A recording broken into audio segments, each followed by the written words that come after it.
Naku, may iba palang kwento, no, na pinapakalat yung kampo ni Kibs, mga bossing. O eto, ha, pakinggan po natin yung balita, mga kababayan. Wag po tayong magpapadala no, dito sa kanilang mga sinasabi ho, dahil para po sa akin ang katotohanan yung sinabi po ng alagad ng batas natin or PNP. Ayan. Sila po yung 14 na araw na nandiyan, nakamatsyag. Oh.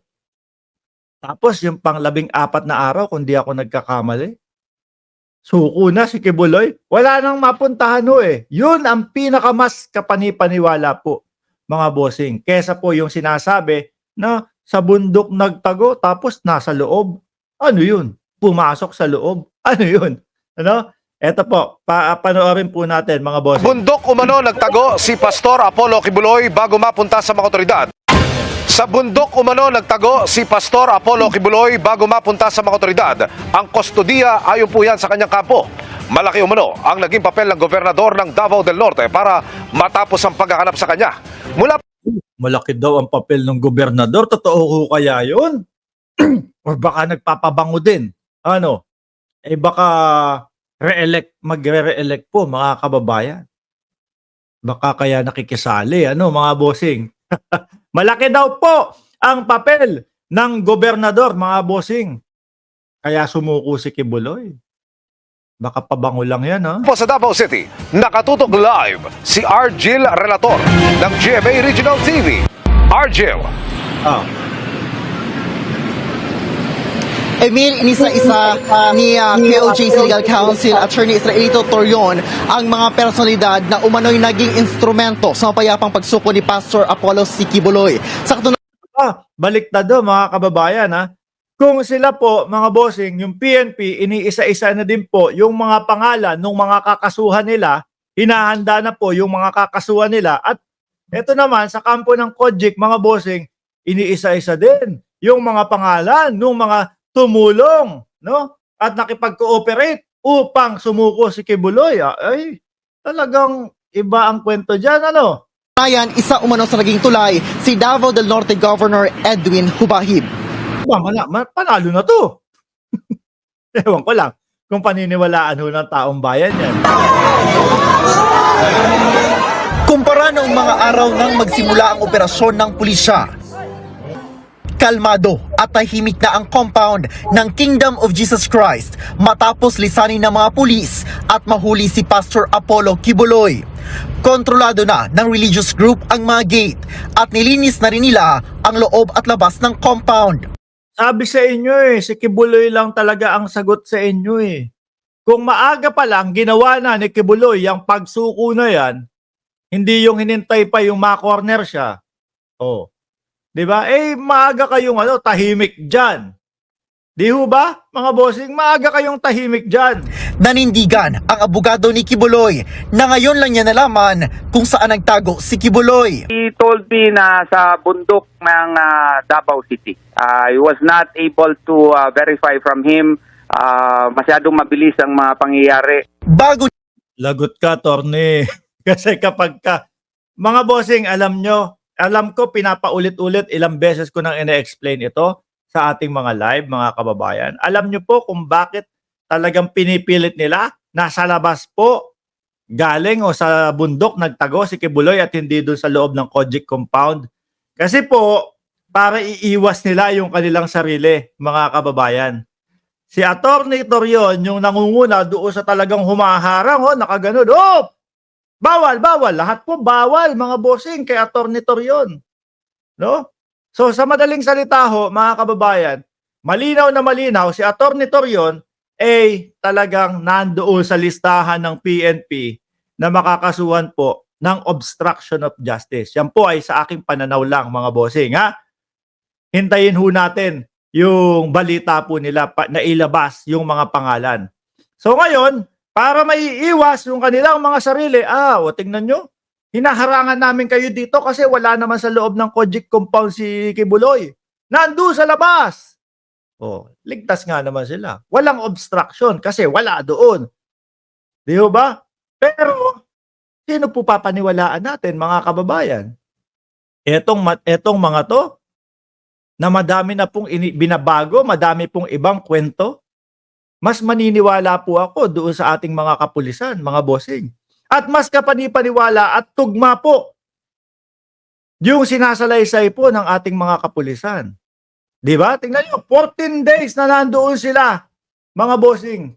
Kasama natin si Ma'am Chris Rose na nakikinig at nanonood ng 14 na araw ng pag-stay ng PNP doon. Oh. Tapos yung isang kwarto na lang, balak ng pasukin, sabi nga ni General Torre, parang mali yung pagkakarinig nila sa akin. Kasi 24 oras yung lumabas sa mga news. 6 na oras lang daw po ang ibinigay, mga kababayan. O, nung binigyan na ng ultimatum, lumabas na.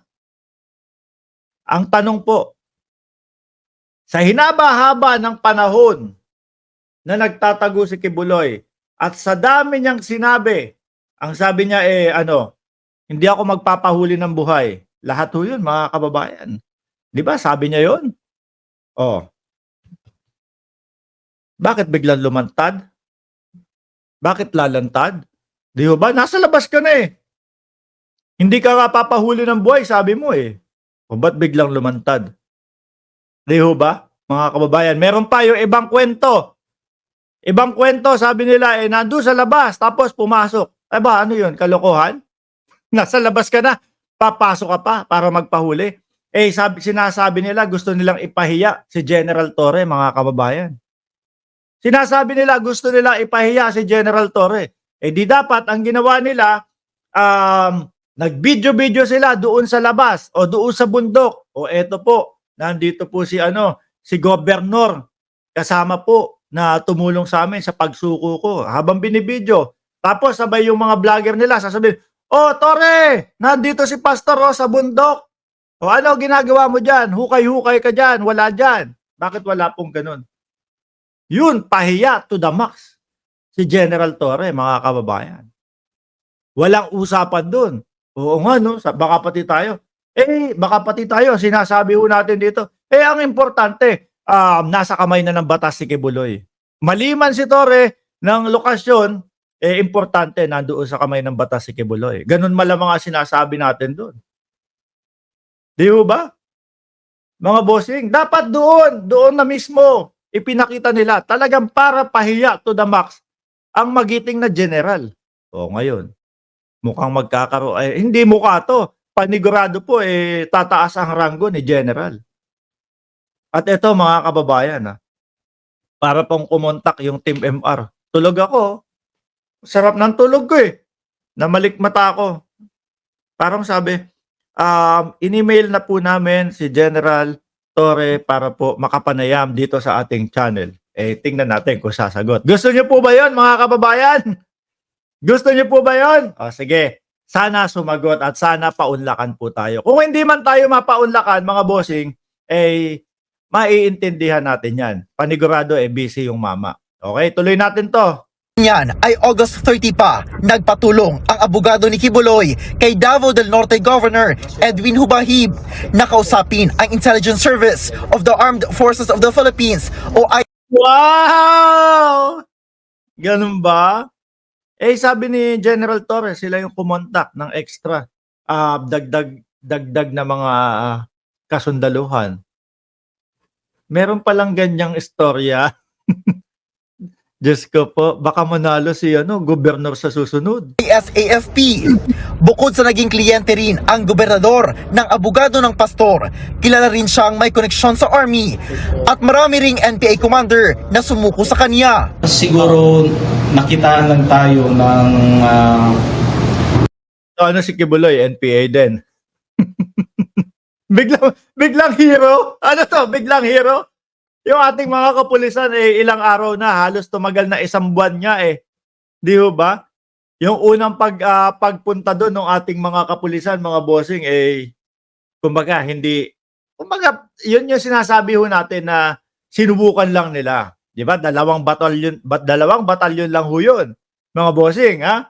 Tapos, nalaman na nila yung strategy, nalaman na nila lahat. 2,000 na yung sumunod. Di ba, mga kababayan?